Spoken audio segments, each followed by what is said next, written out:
for more. Australia, Australia, Australia. The Australian voters completely show how Donald Trump is not like there by completely flipping the election in Australia. The election did become about Donald Trump, and where it looked at one point that the Conservative Party with Peter Dutton was going to win as Prime Minister, it completely flipped, where Labour Party Anthony Albanese wins in a landslide. Not only does he win in a landslide as Prime Minister, it looks like Parliament is completely shifted and the Conservative Party is almost completely moved from power in Australia as a result of this election. Albanese campaigned against Trump and what Trump had done, about the relationship that they should have with the U.S., about tariffs, and it worked. Just like it worked in Canada, where you saw a major shift again for the Labour Party to Mark Carney, away from the Conservative there, and a complete flip. It flipped in Australia too. The world is rejecting Donald Trump. More so, Peter Duffy, the Conservative member, also lost his individual seat in Parliament. So not only did he lose his Prime Minister for that, he also lost his seat there. Complete landslide in Australia, a rejection of Donald Trump, and the world does not appreciate Donald Trump. Love to hear from my Democrats, my Magas, my crazies, my cuckoos, and any of my followers in Australia or in Europe or in Canada. Let me know what you think. Tell me what you're saying. I know what I'm hearing, and they are not fans of Trump. One quacker off in the background saying no, no, no to Trump. You hear that duck? Even the ducks don't like Trump. Again. It's Joe from Georgia. So the Australian election results are in. Now, the current Prime Minister, Anthony Albanese, was re-elected, and he beat Peter Dutton, who was called the Australian Trump. Mr. Dutton ran a campaign pretty much like Trump did. And he also said he was going to cut 40,000 public employees in Australia. He even had his party put in a shadow minister for efficiency. Does that sound familiar, like maybe Doge? Well, the person was seen that he appointed as the minister for this efficiency group, and they were wearing a Maga hat. So basically saying, make Australia great again. So it didn't work out too well for Peter Dutton. Not only did he not become Prime Minister, he lost the seat he held for 24 years in Australia. Congratulations to the Australian people for ensuring that your country will continue to be a great place to be. Because as we are finding out, those who align themselves with what we are currently under didn't turn out well. So 2 national elections in a row, they turned it around, just like Canada did. They won the election when they were supposed to lose, and the same thing going for Australia. Congratulations. Congratulations, Australia. You defeated your Trumpy guy, just like Canada defeated their Trumpy guy.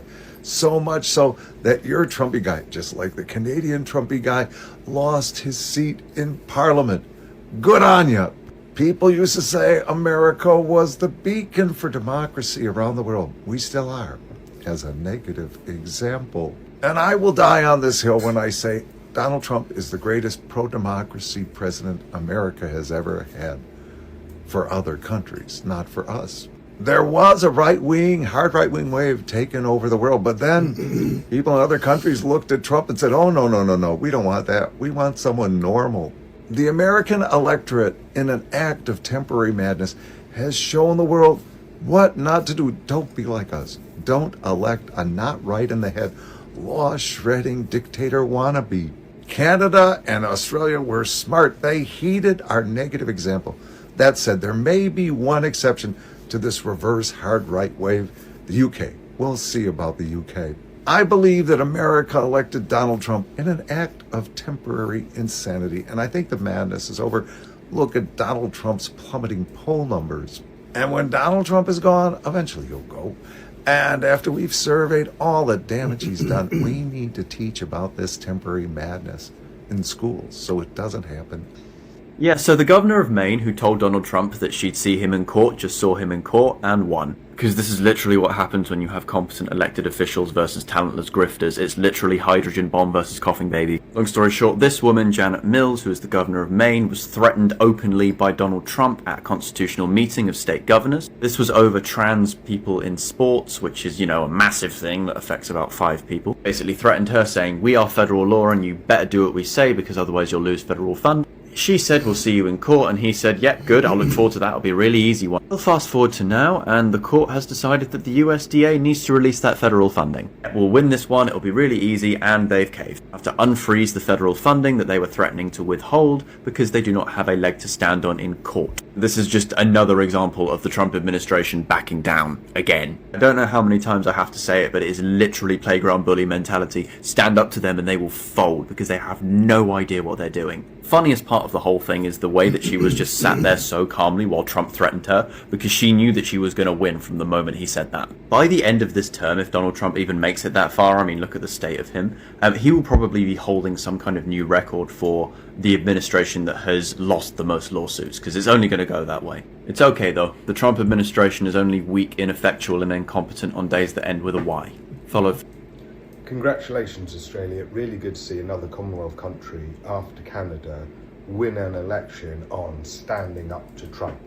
And I really think at this stage, Europe and the Commonwealth should be a lot more aligned in thinking about the world order, resisting Trump, building trade alliances and building values without Trump's America. So this is really good to see that we're getting the right framework set up here, and I hope that for the UK it's going to provide a really strong lesson to our Labour Party, because our Keir Starmer has been pandering to Trump. He wasn't standing up for Canada before, and he wasn't standing up against Trump and for Europe, so he's not been standing up for Europe or the Commonwealth. But this is where the rest of the world is aligning, so I really hope that these wins from Commonwealth countries in Canada and in Australia actually jolt this supine UK Labour government out of its stupor and get them to stop playing down Trump and playing down all of those threats and trying to chase the populist vote, but rather take a leaf out of the book of what's happened in Canada and Australia and say, no, we stand with our friends, we stand with our values, we are with the Commonwealth, we are with Europe, this is where we need to build. So I'm hoping you guys did us a favour as well. Thanks again. Let's play a game called Name the Country Trump Wants Us to Become. We're going to do 4 lightning rounds, and as soon as you get the answer, I want you to post in the comments. We'll find out if you're right at the end. Round 1, in Trump's new budget request, he demanded $163 billion in reduced federal spending. These cuts will almost exclusively hit childcare, education, environmental regulation, and research. After round 1, he wants us uneducated, desperate, and sick. Round 2, he wants to increase defense spending by 13% to over $1 trillion per year. That's about $3,000 a year per American citizen. Second in the world. So after round 2, he wants us uneducated, desperate, sick, and well-armed. Round 3, he just sent out another press release demanding the Corporation for Public Broadcasting withdraw all federal funds for NPR and PBS, even though the Corporation for Public Broadcasting is independent and not part of the executive branch. But he still hates them because reality has a liberal bias. So after round 3, he wants us uneducated, desperate, sick, heavily armed, and dependent on the state media for information. If you haven't gotten it so far, I know that round 4 is going to get it for you. He's the head of a country, and I mean, he is the strong head. He speaks and his people sit up at attention. I want my people to do the same. There it is. He wants us uneducated, desperate, sick, heavily armed, dependent on state media for information, and sitting upright in salute when in his presence. It's straight out of the So You Want to Be a North Korean Dictator. On Thursday afternoon, Donald Trump traveled to the state of Alabama, which is actually one of the hardest hit states from his trade war. So pretty gutsy for him to show up there when he has, harmed his own voters there more than anybody else in the country. But he showed up in the state of Alabama to deliver a commencement address for the University of Alabama. And instead of doing a typical commencement speech where he gives these graduates going out into the world advice or gives them motivation, Trump decided he wanted to go the opposite route and go full-blown dementia, ranting about things that nobody cared about and that had nothing to do with the graduates. A great example of that is when Donald Trump talked about a late real estate developer in New York, a guy who died decades ago, and mocked him for having a trophy wife. A New York real estate developer having a trophy wife. And Donald Trump thinks that's something to make fun of. Okay, I guess people in glass houses can throw stones, right? I mean, you're a New York real estate developer, and all you've ever had is trophy wives. But anyway, here is the story that Donald Trump told these very confused graduates around him. I'll just tell you a little story about a great real estate developer named William Levitt. He built Levittown. Some of you might live in a Levittown. He was the biggest developer in the whole country in the 1940s. And he built these jobs. He built these jobs. He started with one house, then 2 houses, then 20 houses, then thousands and thousands of houses, and a company came along and they said, we're going to make you an offer to buy your company. And they offered him a lot of money, more money than he ever thought he could make, and he retired. Lost his momentum, he retired, and he led a beautiful wife. He had a wife.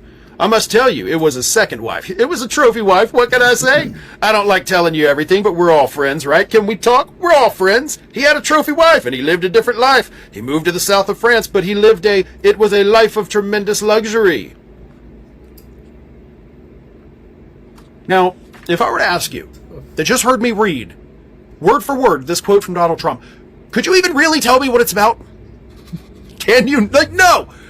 What is the point of the story? Where are you going with it? Nobody in this room gives a crap about a guy who died decades ago that in the 70s or 60s moved to the south of France. Who gives a shit? Also, he had a trophy wife. I don't like saying it, but we're friends. We're all friends here, right? Are you guys my friends? Will you guys come to my birthday party? What the hell? These are not the words of a normal person. I've said this before, and I hate to use her as an example because I love her dearly. She's been such a huge part of my life. But my grandmother has dementia. Okay, she's going to be 89 years old in a couple months here. That's something that's a story my grandmother would tell right now. She would absolutely do that. She'd go off on the tangents. She'd be like, and he had a trophy wife. I mean, hey, we're all friends. We're friends. You get a trophy wife. I just got to be on. I'm sorry, but I see it. I see it every time I go visit her. She lives just a few minutes away. This is not normal. This is a symptom. But he quickly moved on, right? We're not just talking about trophy wives. I'm also going to talk about how much everybody kisses my ass.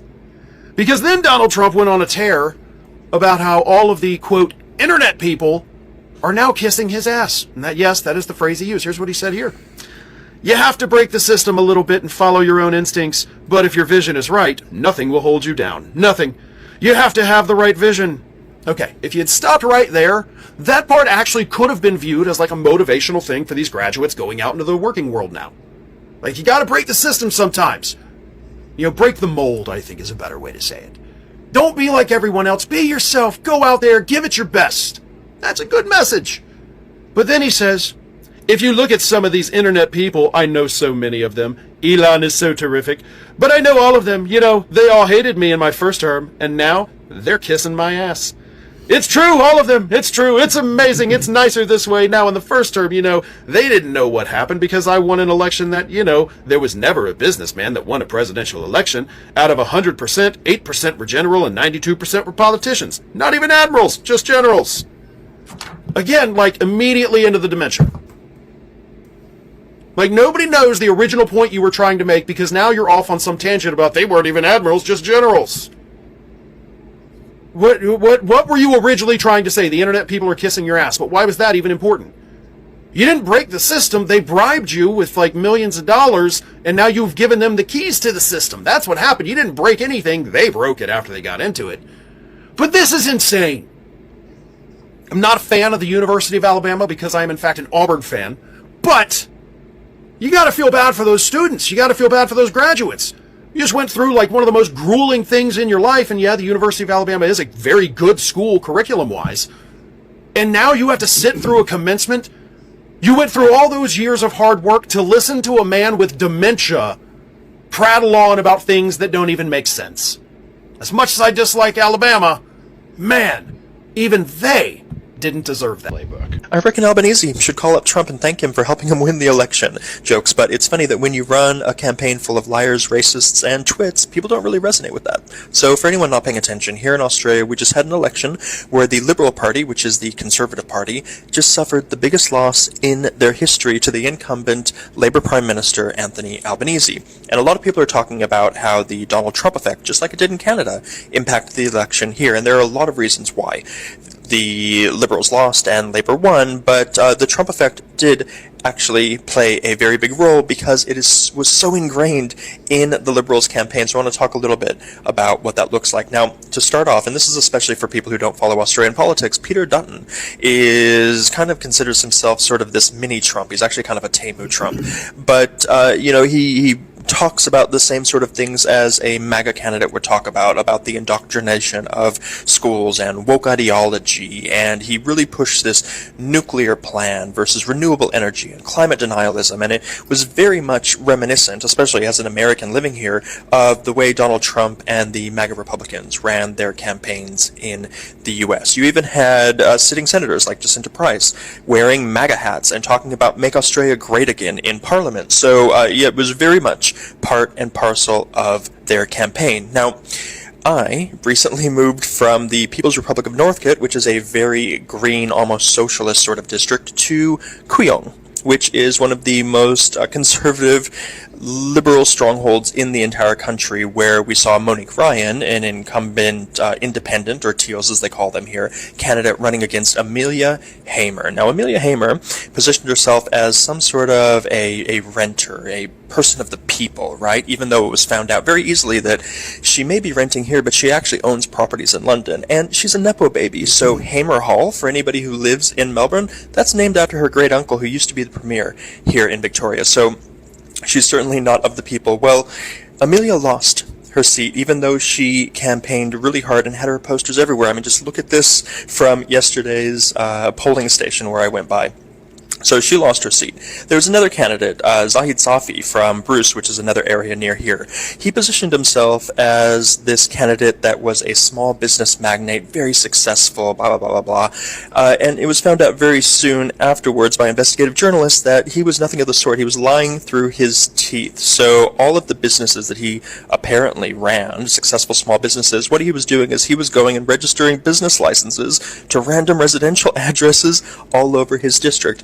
Look at these numbers. He lost by a lot. But the biggest story of the night was Peter Dutton, again, Temu Trump, losing his seat that he held for over 2 decades to a Labour candidate by a lot. Look at these numbers. This is just absolutely nuts. Never before has an opposition leader lost their seat and lost the election. So this just shows the residual impact of trying to position your candidacy, your party's positioning around these really fascist Trump MAGA type ways of thinking. So definitely a cautionary tale, whether it's from Australia or from Canada, for any politicians right now looking for re-election. But one of the biggest things that I really appreciated, especially standing outside the polling station as my partner did his voting yesterday, was this kind of camaraderie amongst all of the volunteers that were out there, regardless of what party they were from. Nobody was throwing Molotov cocktails. They didn't have police cordons keeping people apart from each other. Everybody was just sort of chit-chatting and doing their thing, and there wasn't a lot of animosity. And even last night, in Dutton's concession speech and Albanese's speech after he won,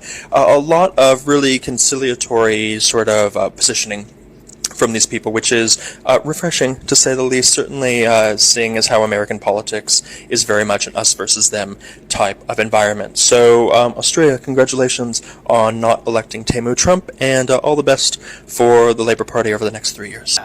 Are Walmart shelves totally empty? Let's go see. I feel like everybody's saying the shelves are empty, the shelves are empty. And if there's one thing about me, I hate fear-mongering, so let's go see if it's true. All right, I'll get to food in a second, but it's also very important to have first aid. Honestly, the over-the-counter pain medicine looks pretty good. For my friends with babies, the formula does not look too shabby. The same with diapers, but I will say the wipes look a little sparse. Dog food is, again, the shelves are fine, but this is pretty empty up at the top where they have the overstock. The cat food section is looking a lot better. The dry food is a little empty up at the top, but as you can see up at the top, they have the overstock for the cat. That's the canned cat food. Juice is super empty, and the aisle with like Capri Suns and stuff was super empty as well. The milk section looks pretty soft, maybe like a little sparse, but nothing crazy. There are definitely some gaps in like the almond milk and stuff like that. The yogurt section is very sparse. There is not a lot. The shelves are pretty empty. Okay, here's the meat section. I'm gonna be honest, y'all, I don't eat meat, so I never come here. It doesn't look super empty to me. Maybe like this is a little empty, the sausages and stuff.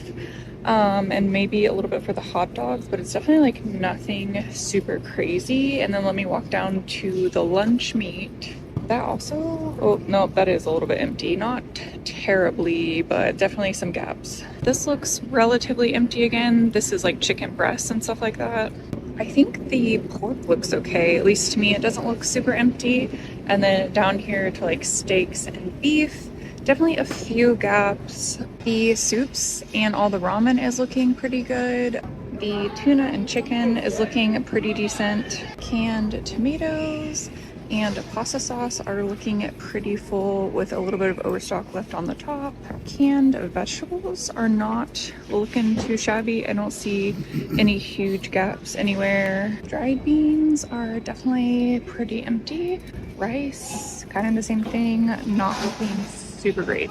Actually, honestly, the big bags of rice, like the 10 and 20 pound bags, are completely gone. Flour is not terrible, but definitely some gaps. Peanut butter and jelly looks pretty good. The burger buns and like hot dog buns are a little low, but nothing too bad. And then down further is bread. There are a couple gaps, but honestly nothing crazy. And then on this side is a coffee. I don't really see any gaps, honestly. It looks pretty full to me. Snack bars are super low. There's like a bunch of gaps. Sugar is getting pretty low and there's nothing on top. On the other side though, the spices look pretty good and there's plenty of overstock. Gatorade is starting to get kind of low, and energy drinks, if you're an energy drink drinker, water doesn't look too bad. For the most part, it is pretty stocked up. On the other side though, over here where paper plates are, there's hardly any paper plates left. What's happening in the United States right now can be attributed to two things: greed and racism. Ben Wattenberg was an advisor for presidential cabinets since the 60s up until his death in 2010. I'm talking presidential cabinets, both Republican and Democrat. In 1987, he wrote a book called The Birth Dearth. The message in this book is pretty clear. The dwindling birth rate of white American citizens was putting the white majority at risk. Now, he posed three potential solutions to this quote-unquote problem. First, he proposed incentivizing giving birth to American citizens. The problem with this, of course, is that you can't outright say that you're only going to incentivize or pay out for white babies, so the populace would turn against you. Interesting how all of a sudden they are talking about how to incentivize giving birth as a woman in the United States. Just curious. The second proposal was to increase the number of white or European immigrants into the United States. The problem with this, of course, is loosening immigration policy does not specifically apply to whites, Anglo-Saxons, Europeans. It doesn't. That's why he said that this was definitely not a usable option, because you can't announce, no, we're only letting white citizens into the country. I guess a way to get around this would be to, I don't know, issue a gold card at your discretion, having control over who you're giving citizenship to, and especially their race, and making a few extra bucks on the side. Pretty clever. I mean, incredibly evil, but clever. The third and final proposal was to ban abortions. Let's be clear, banning abortions has nothing to do with saving babies. In 1987, at the time, statistically, white women were more commonly getting abortions than people of color. The concept is that over time, eventually, this would tip the scales back into the favor of the white majority. Now, we know that those statistics from 1987 are no longer accurate. But because they're clever and evil, They realized that mass deportation of migrants and axing civil services, which are most commonly used by underprivileged and BIPOC communities, would tip the scales back in their favor again. I like to refer to this as Nazi math. Now, everyone knows that they're implementing Project 2025. We know that that's the playbook. We also know that they haven't really been quiet about that. But the agenda that they won't admit to, and never will, is that the birth dearth is their second playbook.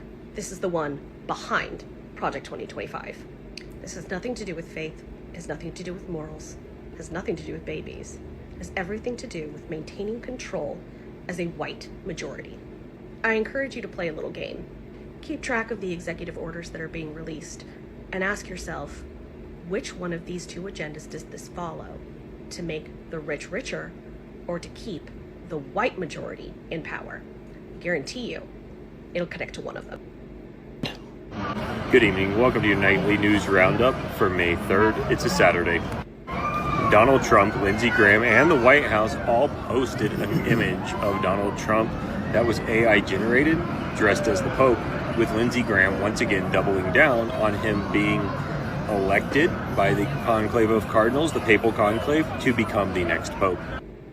Warren Buffett, the longtime CEO of Berkshire Hathaway and the one-time world's richest man, has announced that he will be stepping down and has requested that Greg Abel be appointed as CEO by the board upon his retirement. The U.S. State Department has announced that they have approved the sale, training, and support services for Ukraine to receive additional F-16 aircraft. I wonder how Maga is going to take this when they've been saying that Trump is going to end support for Ukraine, and what about the $200 billion that Biden gave Ukraine? Texas Attorney General Ken Paxton is now targeting toothpaste companies for them putting fluoride in their toothpaste, saying that they haven't disclosed this. I'm sorry, Ken, but as long as I've been alive, toothpaste companies have disclosed fluoride in their toothpaste. Republicans in Virginia are roiling in scandal after John Reed, who's running for the state's lieutenant governor and is the first openly gay man running for statewide office, was linked to a social media page with explicit images of men. Now, he's denied that he is in any ways connected to this page, but it hasn't stopped Republicans in the state from requesting that he step down and move aside. Remember, these are the same people who voted for our current president, but they have an issue with somebody who may or may not be related or involved with a social media site involving explicit images of men. I'm keeping this one short, so this is the last one for tonight, but Canadian Airlines continue to scale back flights to the United States among ever-decreasing demand from Canadian citizens to visit the United States. Now, this has been your nightly news roundup for May 3rd. Have a good night.